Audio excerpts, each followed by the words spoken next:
tel niveau, 4 matchs, 4 victoires. Alors évidemment, on se prend un peu à rêver à l'épopée des Barjots en 95. La France qui organisera les prochains championnats du monde de l'année prochaine. Donc, alors nous sommes en direct et par téléphone avec Laurence Chireker, notre envoyée spéciale en Croatie pour ces championnats. Vous nous entendez, Laurence? Oui, oui, je vous entends, Jean-Pierre Dobardane. Ok, c'est parfait. Vous êtes de toute beauté sur cette photo. Hein. Merci. Je reviendrai la voir. Très bien, on vous retrouve dans quelques secondes. Alors, on va tout de suite regarder un tableau qui récapitule le parcours des Bleus dans cette compétition. Vous allez le voir, 4 matchs, 4 victoires. Donc, les deux premières étaient logiques. Hein. Là, le premier succès contre la Norvège vendredi dernier. Une victoire un peu étriquée, mais une victoire quand même. L'Ukraine, le lendemain, là aussi, ça n'a pas été très flamboyant. 24-22. C'est la première fois que la France aligne 2 succès en 2 journées, en 3-0. Les choses sérieuses ont commencé face à l'Allemagne. Victoire 25-19. Ils s'étaient pris une sacrée raclée, les Français. 20-12 en Supercoupe en octobre dernier contre les Allemands. Ils n'avaient pas battu l'Allemagne depuis 4 ans. Et puis bien évidemment, hier, le feu d'artifice face à l'Espagne, vice-championne d'Europe. Un succès 28-22, nous allons y revenir. Alors donc, on l'a compris, l'équipe de France a déjà largement rempli son contrat. Une équipe de France qui était mal en point avant ce début des championnats. Stéphane Stocklin a pris sa retraite internationale. Guillaume Gilles est blessé au genou. Guéric Kervadec, lui, a été victime d'une mononucléose. Et enfin, Jérôme Fernandez qui a été brûlé au 2e degré en prenant sa douche. Donc, pas de quoi se réjouir. On va écouter ce que disait Daniel Costantini, l'entraîneur des Bleus, juste avant cet Euro. On l'écoute. On était 6e au dernier mondial, il s'est passé fort peu de temps, on est diminué par l'absence de Kervadec et de Guillaume Gilles. Ce serait prétentieux de dire qu'on va faire un podium. Maintenant, ça dépend aussi des autres. Hein. Si l'Espagne n'est pas aussi forte qu'on le pense et l'Allemagne n'est pas aussi performante qu'en Égypte au mois de mai dernier, je dirais pourquoi pas. Oui, donc on l'a entendu, Laurence. Costantini a parlé de bricolage, de bidouillage pour faire marcher cette équipe. Alors, est-ce que l'entraîneur des Bleus nous a fait un gros coup d'intox ou est-ce que c'est vraiment le premier surpris de ce parcours, en fait? Non, je pense que c'est vraiment le premier surpris. Daniel Costantini est arrivé ici, on l'a senti extrêmement tendu, avec beaucoup de pression sur les épaules. Il avait vraiment mauvaise mine après les 2 premiers matchs qu'a disputé l'équipe de France. Et puis surtout, après le match contre l'Allemagne, que la France a donc gagné avec 6 buts d'écart, là il a un peu craqué à la fin du match. Il a versé quelques larmes, il n'a pas pu répondre tout de suite aux journalistes. Et c'est bien le signe quand cet homme-là laisse apparaître ses sentiments, quand on connaît la fierté qu'il habite.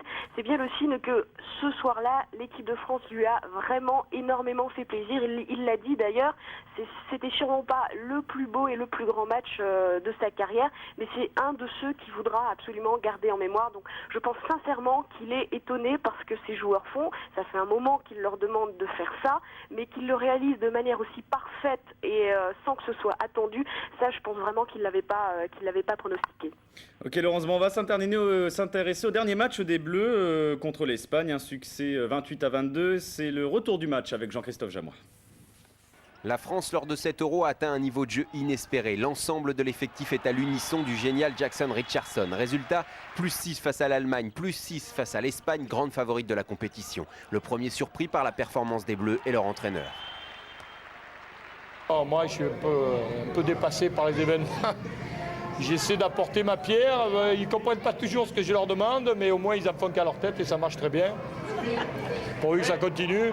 Jamais la France n'a atteint les demi-finales au championnat d'Europe, mais invaincue en 4 matchs depuis le début de la compétition, elle est tout près d'y parvenir, d'autant que les joueurs n'ont pas l'intention de relâcher la pression. On a toujours remis les mêmes valeurs qu'on avait le premier jour, et ce qui fait que les adversaires lâchent, donc on peut dire de A à Z peut-être. En tout cas, ce qu'il y a, c'est que dans 2 jours, on a un match encore très important à jouer. Jeudi, Bruno Martini et ses coéquipiers retrouveront face à eux l'équipe de Croatie. Pour assurer leur qualification, il ne faut pas qu'ils perdent de plus de 7 buts. Alors on a vu Jackson Richardson sur ces images, 6 buts contre l'Espagne, 4 passes décisives. Il en a 18 buts et 8 passes décisives en tout en 4 rencontres. Donc, alors Laurence, on a vu un Jackson Richardson tout neuf, on l'avait rarement vu dans un tel état de grâce. Hein. On l'avait même jamais vu dans un tel état. Jackson Richardson est un formidable joueur, a toujours été un formidable joueur, mais qui s'est surtout fait connaître par ses talents d'organisateur du jeu et ses talents en défense. Or là, pour la première fois, il se révèle vraiment comme étant un excellent buteur. buteur et nouveau pour l'équipe de France, c'est nouveau pour Costantini et c'est aussi nouveau pour les adversaires. C'est un souhait qu'a exprimé Daniele Costantini, ça fait un petit moment qu'il lui dit que vu les entraînements qu'il réalise, la réussite qu'il a au tir, il devrait prendre également plus de responsabilités au tir au cours des rencontres, mais jusqu'à présent le déclic ne s'était jamais produit. Et là, lors du match contre l'Allemagne, peut-être parce que c'était contre l'Allemagne, puisque Jackson Richardson joue en Bundesliga, dans le club de Grosswallstadt, peut-être il avait envie de prouver à ses employeurs qu'il peut aussi être un excellent buteur, alors qu'on lui fait parfois le reproche qu'il ne marque pas assez de buts en Bundesliga. Donc Jackson Richardson de l'an 2000 a bientôt 31 ans, et c'est un Jackson Richardson nouveau, aussi fort en attaque qu'en défense, et c'est pas peu dire. Alors l'autre bonne surprise côté français, c'est Patrick Casal, marqué 8 buts contre l'Espagne. Il en est à 25 depuis le début de la compétition. On était resté sur un Patrick Casal un peu décevant en Égypte lors des derniers championnats du monde. Oui, tout à fait. Il avait été élu meilleur joueur du championnat français de la saison 98-99. À ce moment-là, il évoluait à Montpellier. Donc on attendait énormément de lui lors du mondial en Égypte. À ce moment-là, il évoluait au même poste que Stéphane Steclin. Et peut-être qu'il souffrait un petit peu de la concurrence avec ce monstre du handball français qui est Stéphane Steclin. Steclin ayant pris sa retraite, il a eu besoin d'un petit peu de temps pour digérer le fait qu'ils doivent le remplacer. Et puis alors là, il éclate complètement. Il a aussi changé de championnat. Il est passé dans le championnat espagnol qui est beaucoup plus fort que le championnat français. Il joue à Irún désormais. Et là, je pense qu'il a ôté tous les doutes. Il arrête de se poser des questions. Et il devient un buteur, une arme véritablement fatale. Je pense qu'il va encore progresser tout au fil de la compétition parce qu'il prend à chaque match, il prend plus de confiance. On va espérer que Casal fasse encore des miracles demain. Donc demain, la France affronte la Croatie. La Croatie qui est championne olympique, donc c'est un sacré client. Ça va être un match un peu particulier pour le joueur de Montpellier, Andrej Golic, qui est né en Yougoslavie. D'autant qu'il va retrouver une vieille connaissance en face chez les Croates. C'est un sujet évidemment de Laurence Schirreker. Andrej Golic, ailier et demi-centre de l'équipe de France. En face, le numéro 5, Bozidar Jovic, pivot de l'équipe croate. Deux amis d'enfance qui, cette fois, seront adversaires, même s'ils ont déjà joué 4 fois l'un contre l'autre.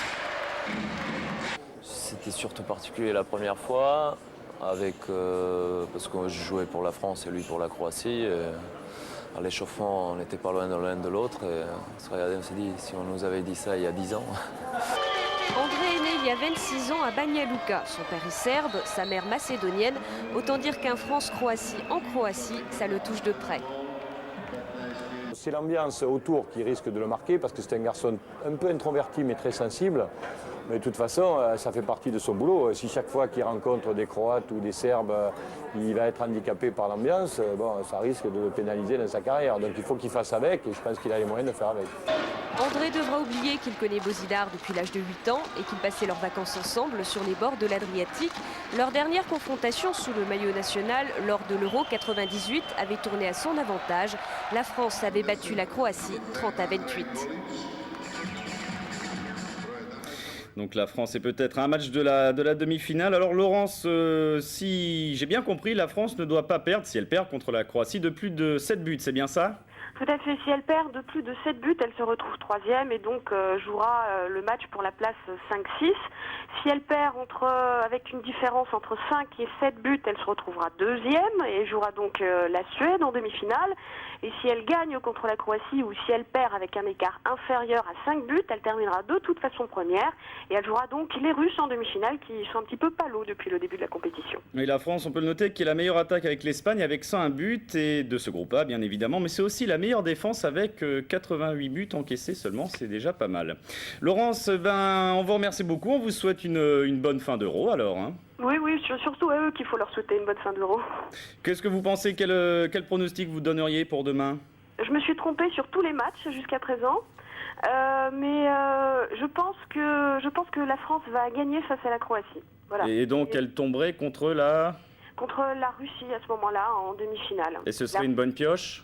Là, les Russes sont vice-champions du monde, donc quand on arrive en demi-finale, forcément on tombe toujours sur des gros, mais c'est quand même mieux que les Suédois qui sont champions du monde. Donc tant qu'à faire, entre Carib et Silla, autant prendre les Russes. Oui, donc on suivra tout ça demain. La France donc qui affronte la Croatie demain soir, la Croatie championne olympique, pour éventuellement une place en demi-finale. C'est tout le mal qu'on souhaite aux Français. Et bien voilà, c'est la fin de ce gros plan handball. Excellente soirée sur l'Équipe TV et dans quelques instants, vous retrouvez les informations. De son Euro 2000, je vous propose d'écouter Cédric Burdet, le Français, c'était ce matin, dans une pression terrible. Cédric Burdet.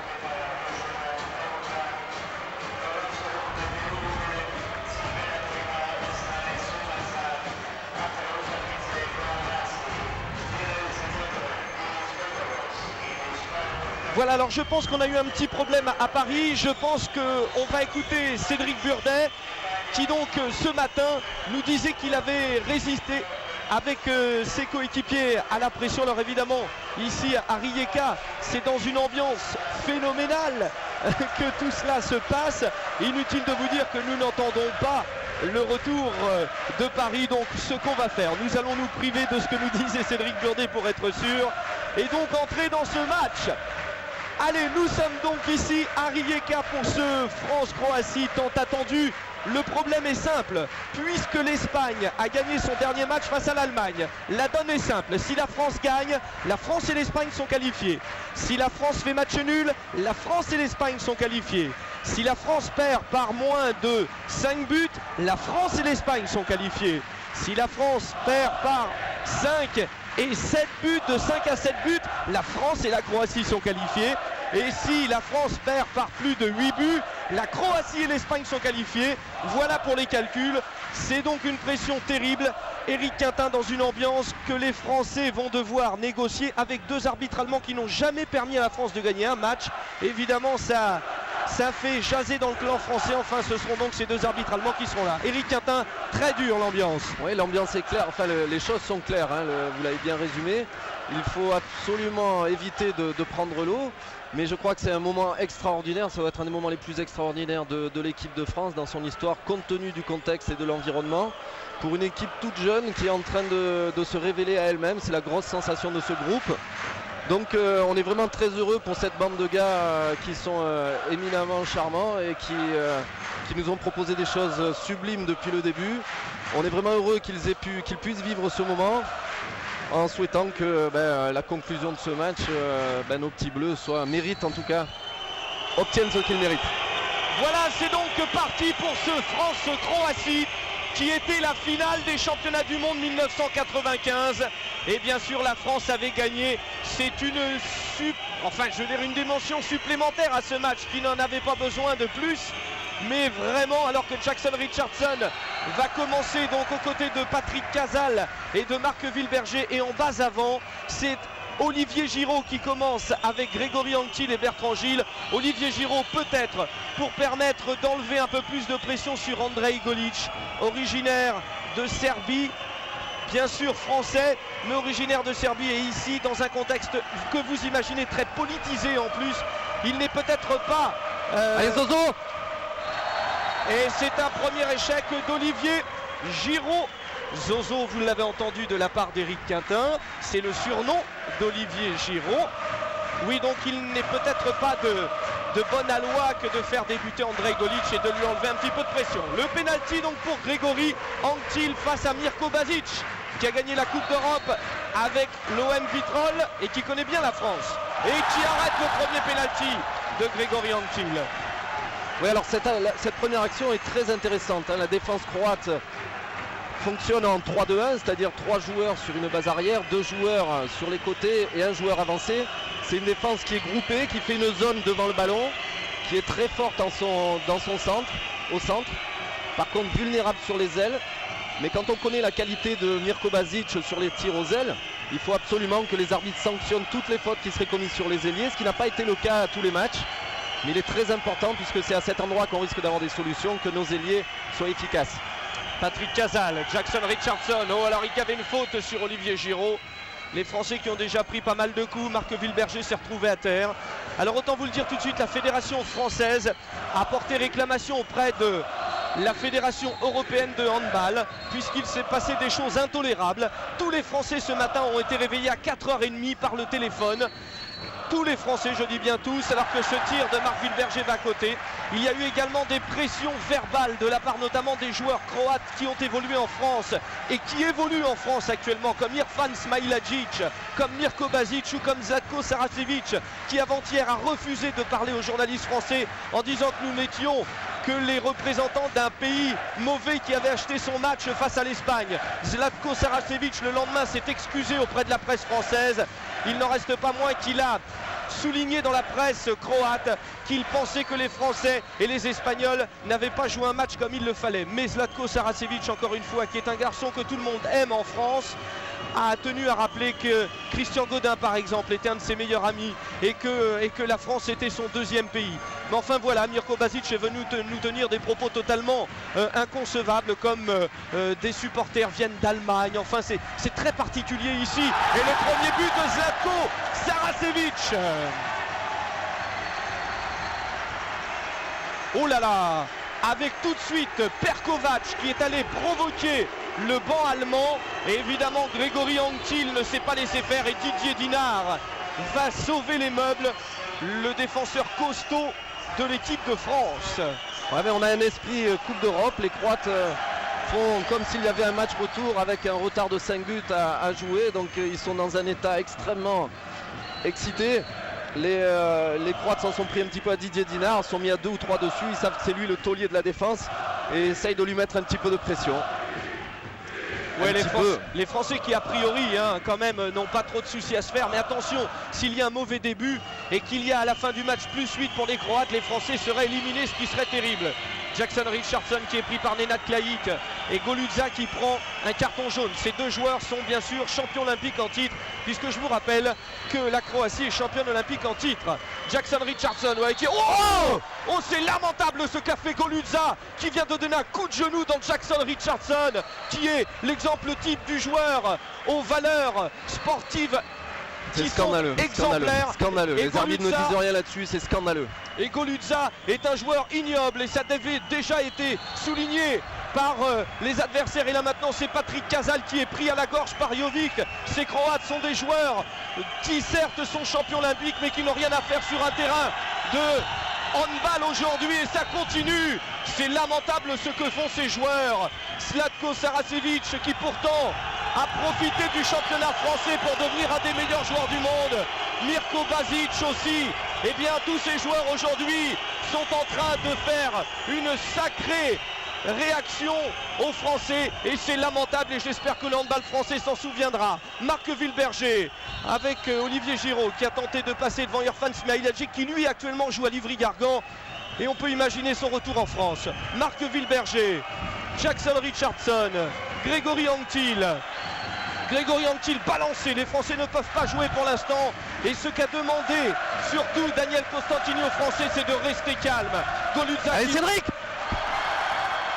Cédric Burdet qui trouve encore Mirko Basic. Et les Français vont donc devoir défendre avec... eh oui, alors là, voilà. Donc, l'arbitre français est en train de donner un carton jaune à Bruno Martini. Il faut absolument que Michel Barbeau calme Bruno Martini. Christian, c'est Andrei Golic. Voilà, Andrei Golic est allé calmer Bruno Martini. Parce que c'est vrai que Bruno est peut-être le joueur le plus fou entre guillemets. Et c'est bien sûr affectueux ce que nous disons. Et Bruno doit calmer sa fougue. Voilà, et bien évidemment Mirza Zomba et Valcic vient en remettre une couche pour provoquer Bruno Martini. Bilic, Perkovac avec Saracevic qui passe face à Marc Wilberger. Marc Wilberger qui va tenir. On peut juste souligner là pour préciser un peu la situation des Croates que leur jeu s'est amélioré au fur et à mesure des matchs. Leur défense est devenue plus mobile, plus agressive. Et effectivement là sur un match qui est vital pour eux, ils sont en train de pousser le bouchon beaucoup trop loin et c'est ce que ne font pas, ce que ne limitent pas les arbitres. Les arbitres laissent faire des gestes absolument inconcevables sur un terrain. Mais les Croates sont en train de monter en puissance, c'est pour ça que les Français sont quand même de toute façon un petit peu craintifs, mais leur état de confiance permet d'espérer que la situation sera bien gérée de leur part. Et le bel arrêt auparavant de Christian Godin alors que Grégory Anctil a glissé et la contre-attaque avec Nenad Klajic et ça fait 2-0 pour l'équipe de Croatie après 5 minutes de jeu, c'est dire si le match est haché jusqu'à présent. Ah, il faut que les Français marquent assez rapidement pour ne pas... Il faudrait débloquer la situation par un but, effectivement. Et puis ça permettrait de rentrer dans ce match, de commencer à montrer qu'on a notre rôle à jouer. Le titre de la presse croate ce matin était « Ne pensons plus au complot, maintenant il faut jouer la France ». Ça veut dire quand même que la presse croate a repris la notion de complot entre les Français et les Espagnols, ce qui est totalement inconcevable. Et nos amis de la presse espagnole sont à côté de nous et bien évidemment supportent la France parce que du bon résultat de la France dépend de la qualification de l'Espagne. Et c'est vrai que tout le monde ici est outré. Le premier tir de Grégory Anctil, le Montpelliérain qui marque ce premier but. Et ça fait souffler, Eric. Ouais, un magnifique décalage enclenché par Jackson. Cédric qui envoie le ballon vraiment dans le tempo qu'il faut à Grégory. Grégory a un bel angle à jouer. Il feinte Mirko et lui met le ballon au premier poteau. Un excellent premier but, une belle façon de se remettre dans la partie. Mais on sent vraiment que les Croates jouent leur vie. Hein. La façon dont ils se comportent en défense rappelle vraiment les matchs au couteau, les matchs ultimes dans lesquels leur avenir se joue. Oui, c'est vrai, pour les Croates donc qui sont revenus tous en équipe nationale à l'occasion de cet Euro. Beaucoup n'étaient pas là au Mondial 99 parce que trop âgés. Voilà l'arrêt de Christian Godin superbe. Donc beaucoup n'étaient pas là pendant le Mondial et ils sont revenus pour justement faire de cette équipe croate déjà une équipe championne d'Europe et puis aussi une équipe qualifiée pour les JO, puisque si la France elle est qualifiée pour les JO, la Croatie ne l'est pas et doit donc terminer dans les 5 premiers de ce championnat d'Europe, alors que Jackson Richardson a pris encore un coup par le jeune Valcic et le pauvre Jackson évidemment va prendre beaucoup de coups dans ce match. Ouais, Jackson qui est mondial en ce moment, hein. Il est extraordinaire.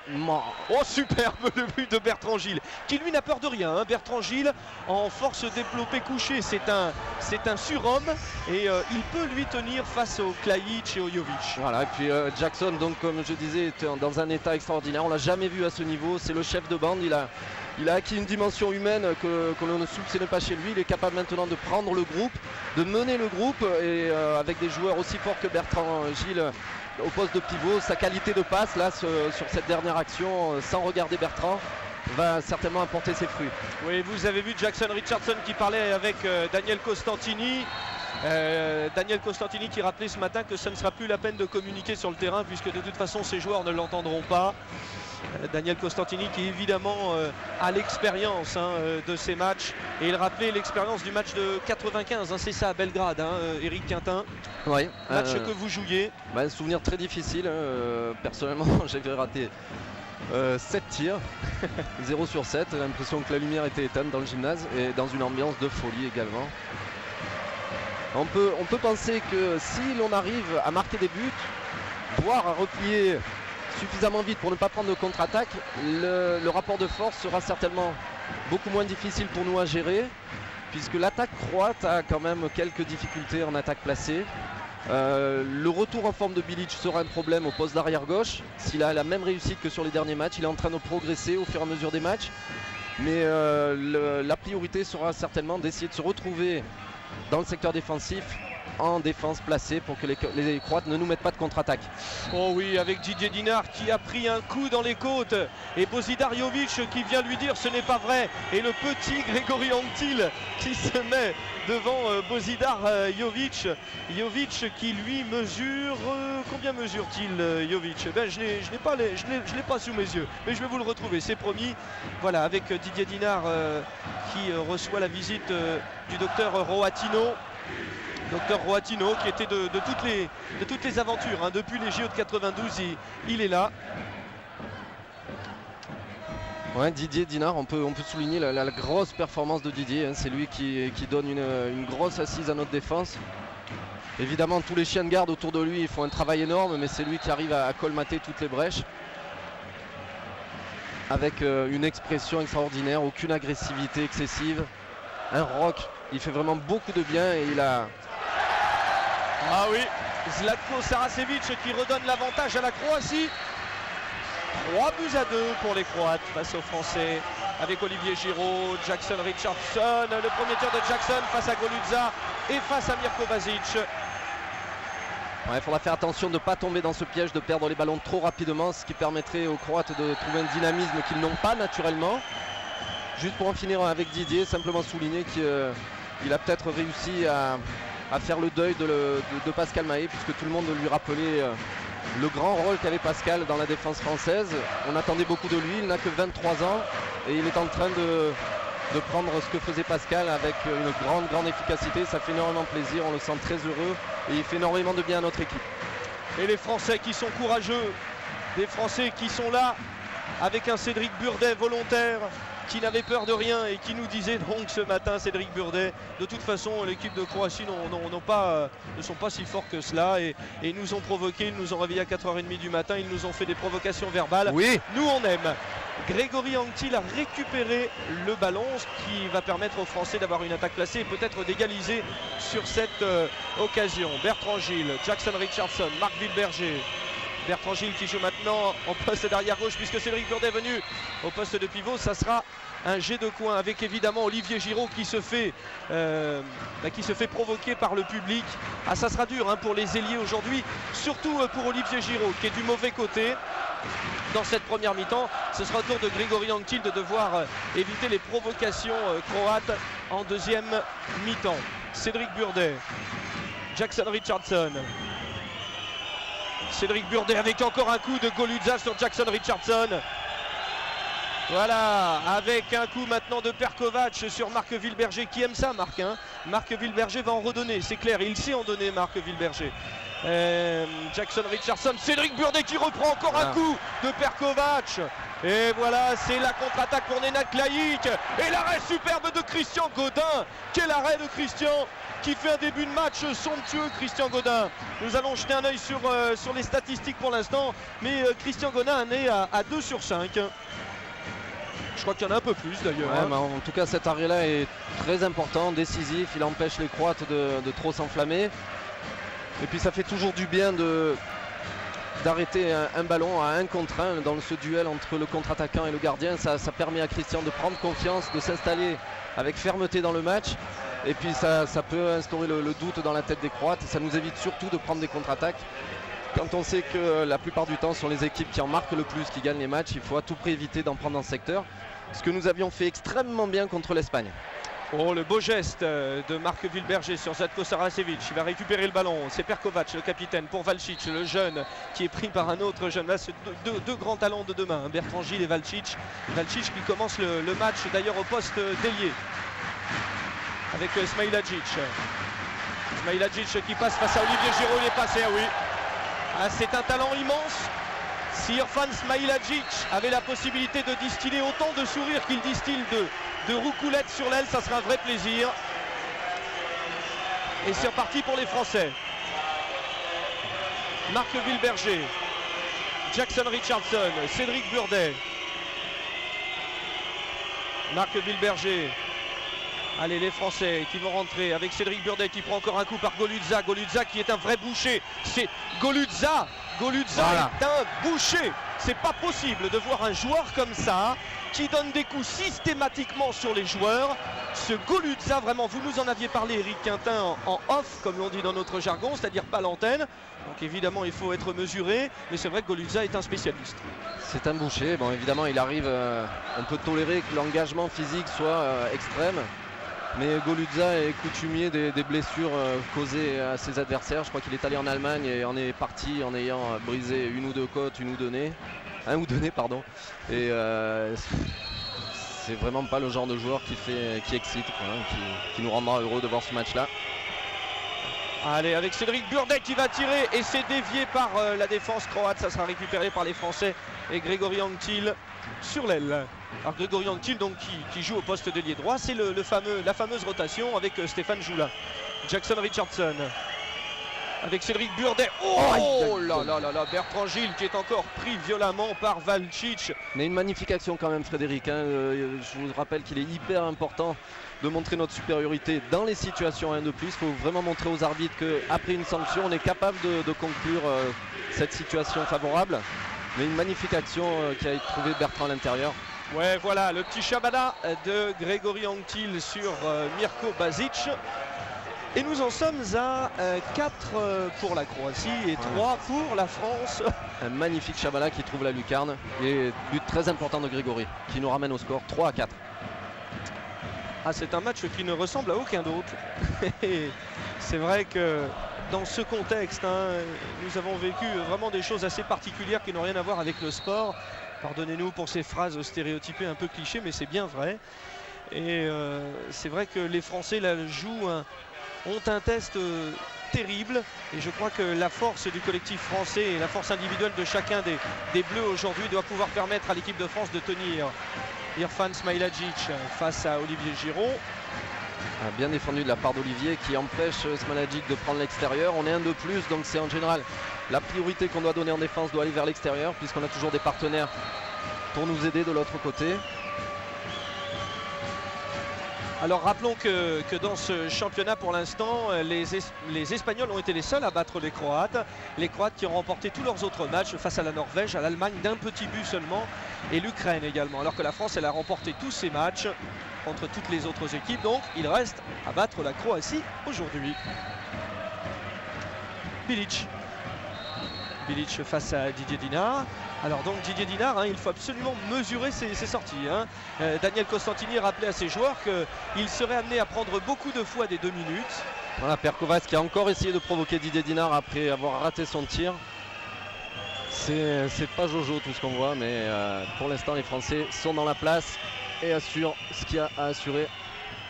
Oui. Grégory qui croyait que l'arbitre avait sifflé, c'est bien dommage, il avait un super décalage. Le deuxième. Oui! Oh superbe ce but de Grégory Anctil qui demande en plus à l'arbitre de surveiller Bilic et Grégory Anctil permet à l'équipe de France d'égaliser. Oh, c'est assez extraordinaire quand même parce que Grégory monte au tir, croit que l'action est sifflée, trouve l'adaptation en remettant le ballon à l'arrière et l'action revient tout de suite sur lui, il trouve la conclusion, donc c'est vraiment une belle réaction de Grégory et une belle réalisation. Et les Français qui continuent leur petit bonhomme de chemin. Voilà, Jackson défend nettement plus haut et essaye peut-être d'isoler les relations entre Bilic et Perkovac. Mais il faudra quand même se méfier de Bilic qui sur l'intérieur, s'il prend de vitesse, Cédric risque d'être très très dangereux parce qu'il a des jambes et une détente absolument fabuleuse. On risque d'avoir malheureusement à le voir plusieurs fois au cours du match. Oui, et l'entraîneur croate, Zlatko Zorko qui lui est revenu aux affaires d'ailleurs à la place de Klaïk qui avait permis à cette équipe d'être championne olympique. Zorko disait que la défense la plus difficile que pouvaient proposer les Français était la 5-1 avec Bertrand Gilles en avancée et qu'en attaque évidemment il fallait surveiller Jackson Richardson mais peut-être pas prendre en strict parce que les Croates avaient fait la même chose face à Feliki l'Ukrainien et ça n'avait pas trop bien marché. Ça défend Frédéric là. Oui. Vraiment les Français sont très mobiles, très solidaires. Ça bouche les trous de partout, ça va rapidement à l'endroit où va le ballon. Ils sont vraiment très très bien pour cette entame de match en défense. Allez, cette équipe de Croatie avec toute la structure du Badel Zagreb qui avait proposé à Jackson Richardson de venir. Il y a eu des démarches auprès de Jackson pour venir jouer au Badel Zagreb qui a les moyens de se payer les meilleurs joueurs du monde. Mais c'est Kulichenko et puis Lavrov qui sont venus parce que Jackson voulait honorer son contrat à Grosswallstadt. Attention Valcic. Et un joueur comme Zlatko Saracevic dit qu'il terminera donc sa carrière au Badel Zagreb. Bien Christian, devant. Allez Zozo.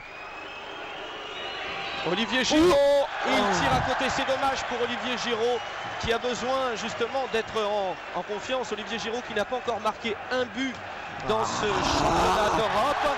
Et le but d'Irfan Smailadic de l'autre côté. Et ça fait 5-4 pour la Croatie. Ouais, une action qui est quand même assez problématique. Là, Olivier Giroud n'a pas semblé croire et s'est peut-être posé trop de questions parce qu'il se trouvait vraiment très seul lors de cette contre-attaque. Jackson lui a demandé de vite replier pour prendre Smailadic et Smailadic a eu le temps de prendre un intervalle à l'extérieur, de faire un Chabala sur Christian. Mais c'est bien dommage, une action qui aurait pu nous ramener au score. Nous faire mener d'un but et c'est les Croates finalement qui mènent 5-4. Jackson Richardson, Marc Wilberger, allez Olivier Giroud, au-dessus pour Olivier Giroud.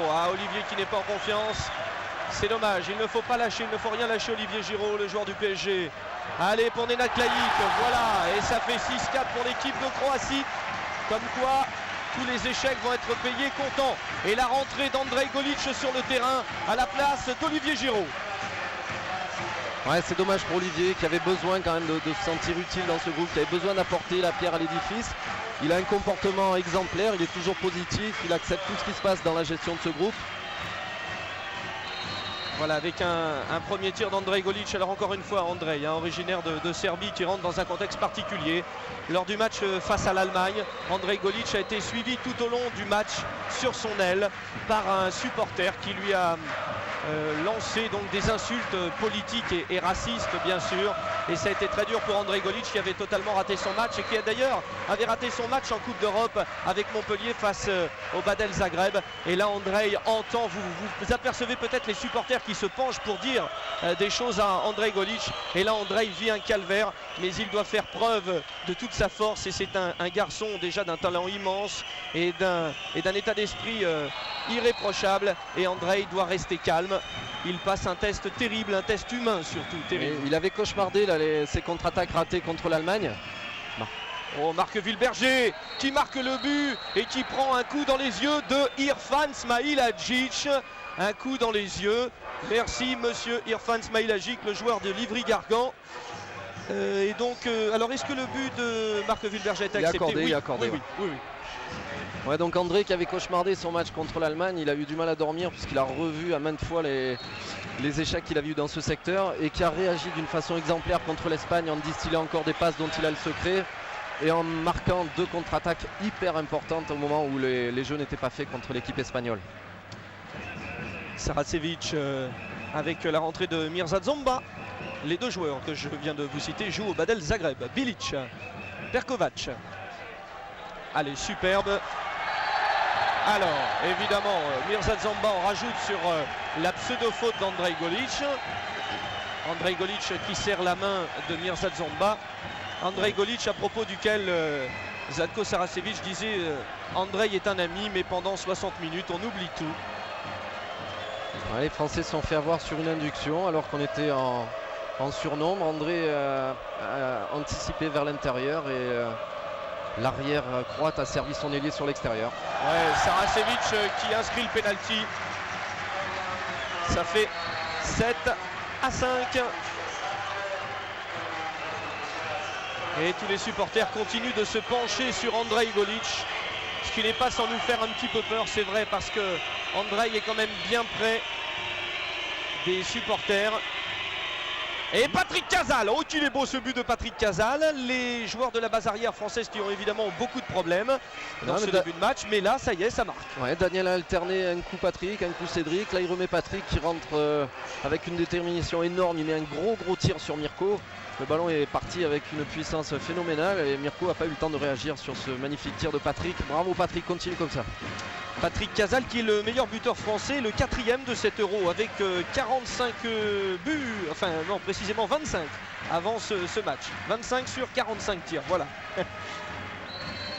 Allez, Didier Dinard qui est allé prendre Zlatko Saracevic. Et Didier Dinard, alors qu'il y a une belle bagarre aussi entre Mirza Zomba et Cédric Burdet. Allez, Jackson Richardson qui va récupérer le ballon. Attention, Jackson Richardson face à... Superbe but de Jackson Richardson face à Mirko Basic. Les 2 réunionnais viennent de marquer. Ouais, une action que Jack rate rarement. Il récupère un ballon qui traîne par terre avec une main. Lui seul sait le faire, un ballon qui roule comme ça. Il l'aimante, il l'épouse, il l'avale avec sa main. Et puis derrière, il prend Mirko de vitesse. But important de la part de Jack. Voilà, alors ce qui est marrant maintenant, c'est que tous les supporters et tout le public ici est debout, puisqu'il n'y a plus assez de place pour contenir, place assise pour contenir tous les supporters. Et ils sont en fait l'équivalent de 2 par place. Et Jackson Richardson de 2, attention Jackson face à Mirko Basic. Et c'est superbe. Et pourtant Mirko Basic, je le connais, ils ont gagné une Coupe des Coupes ensemble en 93. Mais Jackson est imprévisible. Ouais, mais c'est certainement un choix qui n'est pas innocent de la part de l'entraîneur croate. Il sait que Mirko est admiré par tous les joueurs français qui ont eu l'occasion de le voir évoluer dans le championnat de France.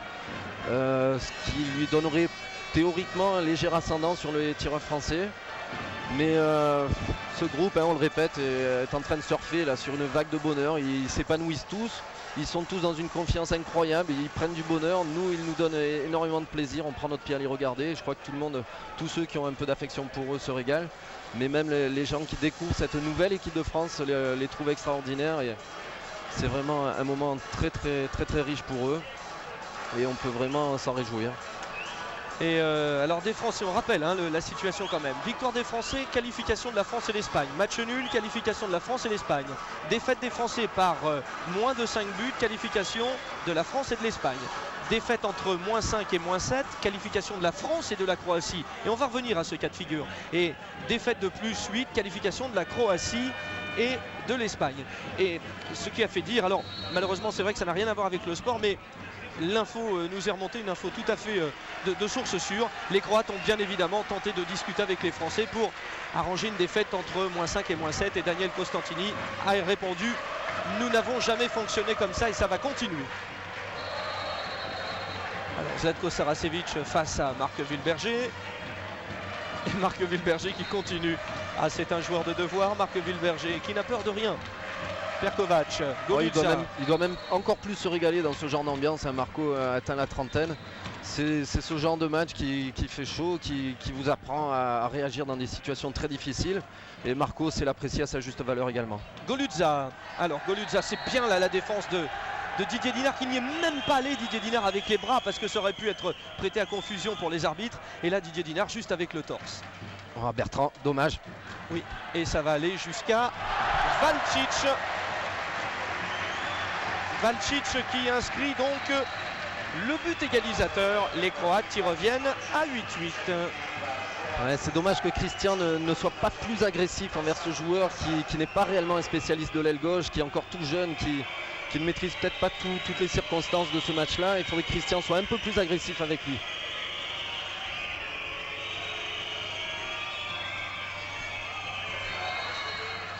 Alors attention, faute sur Laurent Puisségur qui est rentré, voilà, hein, vous avez vu donc le changement. André Golic qui, je pense, s'est fait cracher dessus aussi. Et Bertrand Gilles donc rentre au poste d'ailier gauche. Et c'est Laurent Puisségur qui rentre. Et c'est le but de Patrick Casal. Patrick Casal fait un euro lui aussi somptueux. Ouais, c'est vrai que nos deux réunionnais sont planétaires en ce moment, hein. On dirait des extraterrestres, tout leur réussit et surtout ils atteignent une espèce de maturité, de maîtrise psychologique des éléments qu'on n'a jamais vu, et ça va en faire des joueurs clés, des joueurs qui vont mener cette équipe de France et les jeunes qui la composent vers les plus beaux événements qu'ils puissent vivre dans le contexte sportif. Oui, André Golic est revenu donc en défense, hein, bien évidemment, puisqu'en position défensive il est moins en prise avec le public. Et comme en plus il est complètement opposé au banc, ces changements peuvent prendre du temps, mais je pense que c'est une sage décision de la part de Daniel Costantini. À 6 minutes de la fin de cette première mi-temps, 9-8 pour l'équipe de France. Golutza, Saracevic, Smailagic, Saracevic, Golutza, et 2 minutes, bah oui, ça c'est évident. Ça, on n'en attendait pas moins de nos amis arbitres allemands. Et donc 2 minutes pour Marc Wilberger, infériorité numérique pour les Français pendant 2 minutes. Ouais, on se fait un petit peu prendre par Smailagic qui fixe très bien son ailier et notre défenseur numéro 2, c'est-à-dire Marco. Et Zlatko a très bien poursuivi le sens de cet enclenchement. Il a donné le ballon à Golutza qui en a profité pour prendre l'espace qui s'était créé. Marco, un petit peu en retard, essaye de faire une petite faute, mais ne peut pas faire mieux que lui attraper le bras et rejoindre ses amis sur le banc des touches pour 2 minutes. Et l'égalisation sur pénalty de Zlatko Saracevic. Le parcours de Zlatko Saracevic dans le championnat français est des plus remarquables, hein. Il a commencé déjà à Bordeaux, Zlatko Saracevic. Ensuite, il a joué à Nîmes, Créteil, Istres. Smailagic lui a joué à Ivry, Nîmes, et puis Livry-Gargan donc actuellement, et Mirko Basic à Marseille. Voilà, situation très intéressante pour l'équipe de France. Voilà l'induction entre les anciens Montpelliérains. C'est beau, la relation André Golic et Patrick Casal. André Golic au poste de demi-centre, là il peut le faire jouer parce qu'il est au centre, donc un peu loin du public, hein. Ouais, et puis c'est un poste dans lequel il doit encore plus se régaler puisque c'est un chef d'orchestre qui sait faire des passes extraordinaires. Là, il n'y a pas eu besoin de 2 dixièmes pour que l'ancienne petite combinaison montpelliéraine, c'est-à-dire une induction, se fasse. Donc un but alors qu'on est 5 contre 6, ça peut faire très mal aux Croates. Oui, André Golic qui est bien sûr le meneur de jeu de l'équipe championne de France Montpellier. Et Golutza, oui, il est passé comme il a voulu, hein. Infériorité numérique aussi. Ouais. Mais Grégory a choisi de feinter la fermeture de l'intervalle pour partir vers son ailier. Je ne suis pas sûr que ce soit un bon choix. On est 1 de moins, il vaut mieux les forcer à faire une passe de plus et mettre sous pression ce jeune ailier gauche qui pourrait avoir quelques déchets si jamais il avait des situations à conclure. 4 minutes de jeu dans cette première mi-temps avec Smailagic qui sert de près Jackson Richardson. Oh là là, Patrick Casal. Monsieur génial, Patrick Casal. 4 sur 4. C'est absolument impressionnant. Patrick Casal et Jackson Richardson, tous deux dans la même chambre, hein, les deux amis réunionnais. Je vous rappelle que Patrick Casal est le parrain du fils de Jackson Richardson, Melville, âgé de 3 ans maintenant. Et ces deux hommes ont une complicité à toute épreuve. Alors, bien sûr. Oui, voilà. Ça c'est clair. Hein. Donc, ce sont des arbitres évidemment totalement impartiaux. Hein, ils sont l'exemple de ce qu'on attend des arbitres. Enfin bon, bref. Ils n'ont jamais permis à la France de gagner un match. Ils se savent aussi observer. Hein. Ce match était vraiment placé sous haute surveillance par les instances européennes. Ouais, l'arrêt de Christian Godin sur le tir de Saracevic. Golutza, Saracevic, bien défendu par Jackson Richardson et Marc Wilberger. 11-10, hein, toujours pour l'équipe de France. 3 minutes. Bien. Ah ouais, ça Jackson peut payer. Et Andrei Golic qui va se retrouver sur la selle face à Mirko Basic. C'est superbe. C'est superbe, Andrei Golic qui là se retrouve en situation de face à face avec le gardien et qui n'échoue pas. C'est très bien pour la confiance. Bravo Andrei Golic, chapeau. Ouais, dans une situation qui n'est pas facile puisqu'il a dû avoir du temps pour réfléchir, penser à l'endroit où il allait peut-être placer son tir, penser à qui était le gardien, quels étaient ses points forts. Ouais, Jackson Richardson. Oui, il y avait faute de Marc Wilberger qui a regardé les arbitres avec un grand sourire et c'est comme ça qu'il faut faire. Golutza, Bilic, Saracevic. Oui, attention, il y avait défense en zone, Saracevic. Alors Didier Dinard et Saracevic. Didier Dinard qui embrasse Zlatko Saracevic. Voilà, bien sûr, Zlatko Saracevic qui comprend le français. Et Jackson Richardson qui attrape Didier Dinard pendant que vous revoyez ce ralenti. Jackson Richardson qui dit à Didier, reste là. Ouais, mais Didier fait une faute très intelligente sur cette action. Le ballon revient vers Zlatko et Didier se sacrifie pour faire une petite faute qui ne risque pas d'être trop sévèrement sanctionnée, mais surtout pour éviter à Zlatko de repousser le ballon vers le but alors qu'il était en situation très facile pour lui. La France mène 12-10 et pour l'instant, la Croatie n'irait pas en demi-finale des championnats du monde. Alors qu'ont dit les arbitres? Penalty. Alors là je ne suis pas sûr que ça fasse le jeu des Croates. Donc penalty et la rentrée de Bruno Martini qui est actuellement le meilleur gardien en termes de statistiques de cet Euro. Le meilleur classement, Bruno Martini, devant les plus gros gardiens du monde, c'est-à-dire Svensson, Mirko Basic. Il vit une aventure superbe, Bruno Martini, qui en début d'année, je me répète, mais était à Aix-en-Provence et n'était plus sûr de rejouer au haut niveau. Et l'arrêt de Bruno Martini sur Zlatko Saracevic. Oh, Bruno Martini. Et l'accolade avec Christian Godin. Christian Godin qui a fêté, alors il y a eu une journée de repos donc hier et les Français sont allés ensemble manger dans un restaurant. Ils ont fêté les anniversaires, les 33 ans de Christian Godin et les 23 ans de Didier Dinard. Alors que Jackson Richardson a poussé Didier Dinard pour se replacer, c'est superbe ce qu'a fait le capitaine là. Il est remonté Jackson Richardson. Oh, et l'arrêt de Christian Godin sur ce tir de Bilic. Ouais, Bilic, je pense, a pris le poteau, le premier poteau. C'est pas un poste auquel il est habitué à s'exprimer. Et il a quand même voulu essayer de conclure. Oui, il faut rappeler qu'à l'aile gauche, normalement, il y a Farkas et que Farkas a été blessé.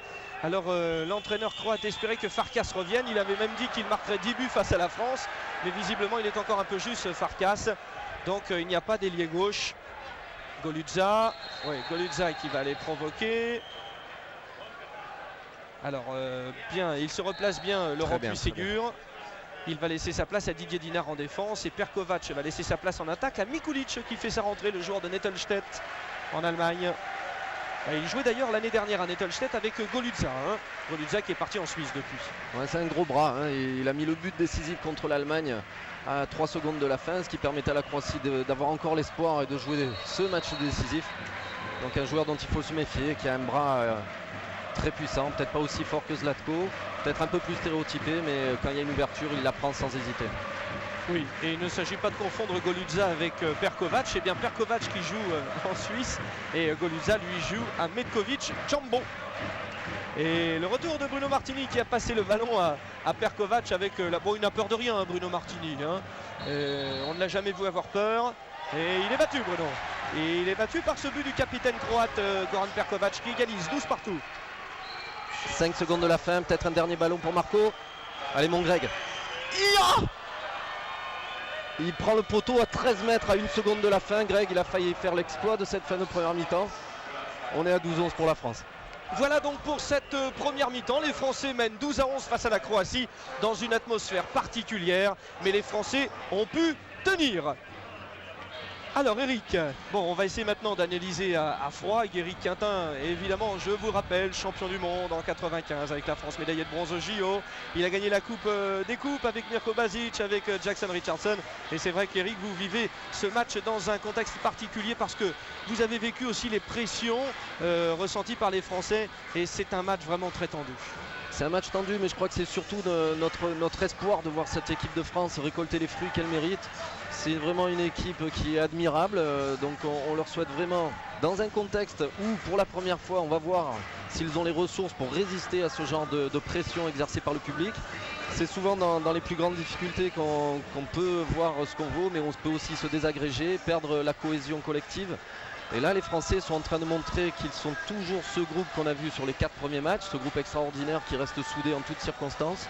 Là contre les Croates, ils ont un petit peu plié le dos en début de match pour rester quand même dans la foulée. Quelques interceptions de Jackson, des buts extraordinaires de Patrick, mais surtout une détermination de tous les éléments de cette équipe qui permet d'être à +1 à la mi-temps.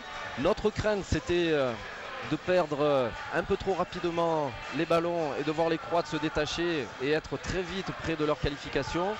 Là ça nous permet de tuer un petit peu le temps, de faire tourner le match et espérer arriver au minimum d'écart entre les Croates et nous. Voilà, vous voyez l'évolution du score. Et nous allons donc marquer une petite pause et revenir à la mi-temps. Bien évidemment, nous vous avons réservé les Français qui ont donc remporté leurs 4 premiers matchs dans ce championnat d'Europe. Alors Pascal Crène vous propose donc de revenir sur ces 4 matchs avec à chaque fois une analyse des Français. Pascal Crène d'ailleurs que vous retrouverez tout à l'heure avec Denis Tristan, notre autre consultant sur cet Euro 2000 sur Pathé Sport. Donc vous retrouverez Pascal Crène et Denis Tristan pour Russie-Suède tout à l'heure après ce match. Russie-Suède donc qui permettra de savoir contre qui, éventuellement en cas de qualification de la part des Français, contre qui les Français seraient amenés à jouer en demi-finale. Mais donc pour l'instant, Pascal Crène vous propose de revoir et de revenir sur chacune des 4 victoires des Français. C'est parti. Si le remarquable parcours des tricolores lors des 4 premières rencontres de cette Euro 2000 s'est avant tout exprimé au travers d'une cohésion collective enfin affirmée, les bons résultats de l'équipe de France ne sont pas non plus étrangers aux performances individuelles de quelques-uns de ses leaders. A commencer par celle réalisée par Bruno Martini lors du premier match face à la Norvège. En une mi-temps, la deuxième, le gardien de Wuppertal, champion du monde en 1995, multiplie les parades, 15 au total, plus sensationnelles les unes que les autres. Et puis, dans cette période où les doutes français ne sont pas encore tous levés, où les Bleus sont encore à la recherche de leur identité, l'autorité naturelle et la détermination du Provençal rejaillissent fatalement sur le groupe. On retrouve Bruno Martini au micro de Frédéric Brindel. Quand on rentre, c'est qu'on est prêt de toute façon, ou on essaie de l'être en tout cas, et même si les 2 premiers tirs que je prends ce sont des buts, dont un qui peut m'être imputé, j'ai essayé de me remotiver et de me reconcentrer sur les tirs à venir et d'être un peu plus dynamique, un petit peu plus présent, mais par chance ça a souri. Autre expatrié, il joue en Espagne sur la côte basque à Irún. Patrick Casal démontre le lendemain contre l'Ukraine, si besoin en était, qu'il est un attaquant aussi racé qu'efficace. À 9 mètres dans un rôle d'arrière qui est habituellement le sien, mais aussi pour des besoins tactiques à 6 mètres dans la peau d'un ailier de circonstance, l'ex-Montpellierin signe un 8 sur 11 au tir de grande classe en toute humilité. Oui, puisque en plus il défendait en 1-2-3, donc c'est plus la défense que je préfère. Mais maintenant, dans un sport collectif, trouver les intervalles, c'est parce qu'il y en a d'autres qui les créent avant. Donc c'est vrai que ma performance n'est pas que celle de Patrick Casal, c'est surtout à l'image du groupe. Depuis le forfait de Gary Kervadec, Jackson Richardson porte le brassard de capitaine. Force est de constater qu'il lui va à merveille. Face à l'Allemagne, le Réunionnais livre un match d'une densité exceptionnelle peut-être le plus accompli de sa carrière, grâce essentiellement à une performance en attaque qui comble Daniel Costantini. Bien sûr, on avait tous l'impression, tous ceux qui le connaissaient depuis longtemps, qu'il avait ce potentiel pour un jour nous gratifier d'un match comme ça. Moi, j'ai le souvenir d'un match contre la Corée à Bercy où il avait mis 9 buts, mais c'était un match complètement amical, en plus contre un adversaire qui s'y prêtait beaucoup. Là, faire ce qu'il a fait, encore une fois, je répète ce que j'avais dit dans le journal d'équipe à ses employeurs allemands, devant la télévision allemande et puis devant l'ensemble du handball dans une compétition plus qu'officielle. C'est vraiment remarquable et je suis très très content pour lui et je suis très content pour moi aussi parce que quelque part, quand lui il est content, moi j'en profite aussi. En juin dernier, en Égypte, lors des derniers championnats du monde, l'escouade offensive de l'Espagne avait fait sensation avec une moyenne de 30 buts par match. Dans ces conditions, contenir à 22 réalisations, celle qui aujourd'hui constitue sans doute la meilleure attaque de la planète, est une réelle performance parfaitement illustrée par un Didier Dinard de plus en plus indispensable. Il manque Gary Kervadek, donc il faut compenser autrement. Et puis bon, il faut savoir jouer un peu plus rusé. Et puis quand même, les Espagnols sont quand même physiques. Donc avec les 2 tours, Chepkin et Croncho, donc c'est pas évident. Mais il fallait quand même jouer sur les trajectoires de balles et puis essayer de les énerver un petit peu, comme on a réussi à le faire avec Chepkin. À celle de ces 4 garçons symboliques, nous aurions pu ajouter les performances d'un Marc Wilberger retrouvé ou d'un Bertrand Gilles surpuissant. Même si la principale satisfaction est à mettre au crédit d'un collectif qui, quoi qu'il arrive, peut dès à présent à nouveau regarder l'avenir avec optimisme. Voilà donc pour ce beau parcours français jusqu'à présent. Alors évidemment, ça serait bien triste que cela s'arrête maintenant et c'est bien parti pour les Français qui mènent donc 12-11 face à la Croatie. Alors nous vous rappelons donc le principe de ce match. En cas de victoire et de match nul de la France, donc la France est qualifiée avec l'Espagne. À chaque fois la France première. En cas de victoire croate, par une victoire inférieure à plus 5, ça vous fait rire Eric, donc une victoire inférieure à plus 5 de la part des Croates, ce sont toujours les Français et les Espagnols qui sont qualifiés. Si c'est une victoire de moins 5 à moins 7, la Croatie et la France sont qualifiés, et si c'est une victoire de moins 8 et plus, alors à ce moment-là, ce seront les Français, les Espagnols, ce seront les Croates et les Espagnols qui seront qualifiés. Bon, il faut tenir tout simplement Eric. Il faut tenir, mais les Français tiennent vraiment à prouver que les circonstances ne sont pas seuls responsables des grands résultats de l'équipe de France sur ces 4 premiers matchs. Et là, ils démontrent vraiment que ce qu'ils ont réussi précédemment est juste et justifié. Là, ils font un match, une première mi-temps extraordinaire, très solidaire. Ils restent soudés, même dans les moments difficiles. Il y a eu des provocations assez lamentables de la part de certains joueurs croates, des coups donnés gratuitement. Et les Français tiennent le coup. Allez, c'est donc reparti pour la deuxième mi-temps de ce France-Croatie. 12 à 11 pour l'équipe de France. Vous avez vu le petit cœur porte-bonheur sur le banc français, mais c'est un petit cœur qui était offert à tous les journalistes, à tous les visiteurs de cette Euro 2000. Tiens, Daniel Costantini qui est en train de discuter avec l'arbitre allemand. C'est bien ce qu'a fait Daniel Costantini. C'est bien évidemment toute l'expérience de cet entraîneur français arrivé en 85 alors que la France est au Mondial C. Et 10 ans après, Daniel Costantini a permis à la France d'être championne du monde. Rien que pour ça, le parcours de Daniel Costantini est fantastique. Voilà, c'est reparti avec les Croates donc à l'attaque. Et évidemment, moralement, des supporters croates qui en ont pris un petit coup. Mais attention, il suffit que ça revienne déjà pour que la machine reparte. Alors qu'il y a cette fois-ci des stadiers qui sont côté tribune opposée des joueurs, parce que lors des journées précédentes ici à Rijeka il n'y en avait pas. Évidemment n'importe quel supporter pouvait à ce moment là venir sur le terrain, et Philippe Banal, directeur technique national, qui est allé porter la plainte auprès de l'EHF au sujet de l'accueil on va dire inacceptable qu'ont reçu les Français par rapport à ce match. Philippe Banat donc a demandé une sécurité rapprochée. Il y avait notamment hier lors de l'entraînement des vigiles et des policiers, et également ce matin aussi lors de l'entraînement des vigiles pour protéger les Français. Mikulic. Attention à Marc Wilberger. Bon, il n'a pas pris 2 minutes. C'est peut-être le petit coup de sourire de Daniel Costantini qui permet d'éviter ça au début. Walsic, voilà. Walsic qui a battu Bruno Martini. Et donc, égalité. Égalité, mais on sent que les Français sont bien en défense. Les Croates ont mis 1 minute 12 pour mettre leur premier but, enfin leur premier tir. C'est le minimum que pouvait faire la défense française. C'est déjà pas mauvais d'obliger les Croates à mettre énormément de temps à atteindre le but. Ça peut les faire douter encore une fois. Anquetil, Wilberger ont mis un but. Burdet et Wilberger ont mis un but, tout comme Golic. Anquetil en a mis 3, Casal 4 et Richardson 2. Voilà pour les buteurs français dans cette première mi-temps. Alors que les Français sont toujours à l'attaque. Côté buteur pour la Croatie, 2 pour Klajic et Valcic, 4 pour Saracevic, 2 aussi pour Smailagic, 1 pour Golutza et Perkovac. Alors Wilberger, Casal, tir et Vignolocert qui est entré pour la deuxième mi-temps. Vignolocert, jeune gardien qui a déjà une grosse expérience avec 3 finales en Ligue des Champions avec Vadel Zagreb. Et les Croates qui repassent en tête. Voilà ce qu'il fallait pour que les supporters et que les joueurs soient relancés. 13-12. Ouais, les Croates sont obligés de monter tous les ballons. Maintenant, il va falloir prendre des risques. Là, c'est bien dommage. Marco s'arrête de jouer alors que le ballon est derrière lui. Et Jovic, l'ami d'enfance d'André Golic, conclut cette contre-attaque. Et les Français sifflés avec une résonance ici dans cette salle qui est impressionnante. Et les Croates ont une demi-heure pour essayer de creuser l'écart. Donc ils vont jeter toute leur force dans la bataille. On sait très bien que ce sont de redoutables combattants. Ils vont le faire certainement tout au long de cette demi-heure. Et en espérant que messieurs Bulot et Lübker, les arbitres allemands, vont pouvoir tenir tout le monde. Smailagic qui était face à André Golic, qui s'est pris un petit coup de fesse de Golutza. Oh là là, avec Nenad Klajic qui était venu sur Jackson Richardson.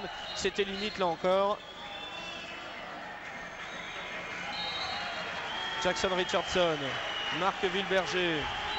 Marc Wilberger qui est pris par Klajic et Golutza. Les Français récupèrent le ballon. Ouais, Marco pose des problèmes à Klajic qui semble un peu moins mobile que lui. Il y a de la place à l'intérieur, il arrive à le prendre. Alors ils sont 3 sur Wilberger, attention André Golic. Superbe André Golic. Quel geste du petit André Golic qui dans ce contexte encore une fois nous fait pour l'instant un 2 sur 2. Ah ouais, un magnifique chablat de la part d'André. C'était peut-être le tir parfait en tout cas. Il trompe Lozère. Alors que les arbitres s'apprêtaient à lever le bras sous les réclamations du coach croate, il demandait un refus de jeu. Donc c'est vraiment le but parfait après une longue préparation. On revient au score. Ouais, le but d'André Golic permet de faire un 13-13. Score que vous avez apprécié, Frédéric? Bien sûr, on se souvient des filles avec le France-Danemark. Alors attention, faute sur... c'est Bilic. Bilic, oui. C'est Bilic. Il s'est retrouvé à l'aile encore après une rentrée du numéro 14. Ouais, alors les Français qui hier se sont entraînés à 21h. Et pour la dernière demi-heure de l'entraînement des Français, Zlatko Zorko, l'entraîneur croate, est venu dans les tribunes. Alors évidemment, Daniel Costantini n'a pas dit sortez parce que ça aurait fait un pugilat dans le pays. Et après, pour la dernière demi-heure, donc sur la fin, le reste de l'équipe est arrivé. Les Croates qui avaient demandé à changer les horaires des entraînements. Et donc les Croates ont un peu gêné l'entraînement des Français hier. Et par la suite, donc les Croates sont rentrés vers 11h30 pour manger, pour dîner. Et ils sont allés après au casino pour rentrer vers une heure assez avancée. Les Français dormaient déjà, mais ils ont été réveillés à 4h30 par le téléphone. Donc tous, on vous a déjà raconté l'histoire. Voilà pour le contexte. Bilic. Et ça n'a fait que renforcer la détermination des Français. Hein. Oui, alors est-ce que Bilic, voilà, merci Bilic. Ça normalement, ça peut valoir 2 minutes. La montée de balle française, attention. Oh, Cédric Burdet qui a pris des coups. C'est lamentable. Et 2 minutes pour deviner qui. Non, c'est pas Golutza. Enfin, Golutza était sur le coup. Et Cédric Burdet, évidemment, qui reste allongé, qui a du mal à respirer, Cédric. Il est arrivé en pleine course et il se prend un coup. Oh là là là là là là là. Ouais, Cédric s'est engagé.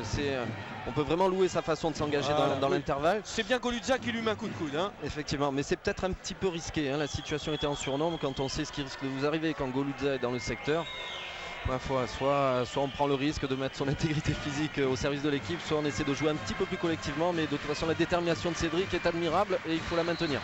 Oui, et quand on pense que tout le monde va se retrouver ce soir dans le même restaurant, hein, dans l'hôtel Adriatique à Opatija où sont tous les joueurs, ça risque d'être un petit peu tendu. Bertrand Gilles, superbe Bertrand. Bertrand ne s'énerve jamais et il résiste à tout. Et il a 22 ans seulement. Il est fabuleux, hein. Il est symbolique de ce nouveau groupe puisqu'il est admirablement constitué d'anciens, de jeunes. On sent que Daniel prend son pied avec plein de solutions. Il peut mettre Bertrand devant, ce qui soulage éminemment Jackson, ce qui lui permet d'être un petit peu plus frais dans les moments très importants, hein. Il a gratté souvent des ballons en fin de match. C'est peut-être parce que Bertrand arrive à assurer une partie du travail en défense. Et c'est énorme ce que fait Bertrand, hein. Il est hyper important, il est devenu un joueur clé. Et Mikulic, il est passé. Et Marc Wilberger qui s'en veut, Bruno Martini qui lui dit. Et André Golic qui vient calmer Bruno Martini. On revoit ce but de Mikulic. Ouais, Bruno et Marco auraient peut-être souhaité qu'André reste un peu plus près de Marco pour fermer l'intervalle. 14-14, encore 24 minutes de jeu. Il faut tenir encore 24 minutes dans cet enfer pour les Français. Alors bien évidemment, hein, habituellement lors des mi-temps, nous faisions venir les Français à notre poste commentateur, hein, pour répondre aux questions de Pathé Sport, que vous puissiez vivre encore mieux cette aventure de l'Euro 2000. Mais là, nous n'avons absolument pas voulu faire venir les Français parce qu'ils sont obligés de traverser le public. Vous imaginez les risques, donc c'est pareil, hein, on ne fera pas venir de joueurs français à notre poste commentateur à la fin parce qu'on ne veut pas faire prendre de risques aux Français, bien évidemment. Là est le plus important. Golutza, Mikulic, Golutza, Perkovac, Mikulic. Parfait. Une bonne montée de Didier qui vient gêner Mikulic et Marco qui vient vite couvrir sur le pivot alors que Mikulic essayait de jouer avec Leitch. Oh, ce beau but de Mikulic. Ah, Mikulic pour l'instant fait la différence sur son côté. Ah, c'est un bras. Hein. C'est un bras et il déstabilise Marco là sur un contre 1. Il l'amène extérieur, il revient intérieur. Alors encore une fois à l'occasion de cet Euro 2000, les Croates ont rappelé tous leurs vieux joueurs, hein, qui avaient été notamment champions olympiques. Et Mikulic est un bel exemple, c'est-à-dire qu'il n'a pas fait tous les matchs. En fait, l'équipe croate a fait une rotation. On regarde cette occasion quand même de Marc Wilberger qui va tirer alors qu'il était dans les bras de Nenad Kляji, qui obtient un coup franc. Donc l'objet, hein, de Zlatko Zlorsko, l'entraîneur croate, a été de faire une rotation, de faire jouer une moitié de match à chaque poste, à chacun de ses anciens, ce qui fait qu'ils sont encore très frais physiquement. Et ouais, superbe avec Bertrand Gilles encore, alors que Nenad Kляji qui était allé provoquer Jackson Richardson. On peut juste remarquer que la défense croate s'est mise en 6-0. Alors je ne sais pas si c'est pour éviter de prendre trop de décalage, encore qu'il n'y en a pas eu énormément. Mais quand on voit la qualité et l'efficacité de nos arrières, ça peut être très très bon. Bertrand Gilles qui a inscrit 2 buts, hein, sur les 3 dans cette deuxième mi-temps. Oui, c'était marché. Alors Mikulic qui n'est pas d'accord avec la décision de l'arbitre. Bertrand Gilles qui, face à l'Allemagne au retour de la deuxième mi-temps, avait fait la même chose en fait. C'est lui qui avait permis aux Français de trouver des solutions quand nos joueurs de la base arrière étaient mis en difficulté. Alors Cédric Burdet face à Golutza. Ah, le tout est de ne pas craquer parce qu'on a toujours envie d'en rajouter quand on fait une faute sur Golutza. C'est bien humain, mais il ne faut pas craquer. Ouh là là, ouh là là. Ah oui, alors là Didier Dinard, une claque sur Mikulic et Didier va prendre 2 minutes. Voilà. Et là évidemment, voilà, ça c'est pour Didier Dinard.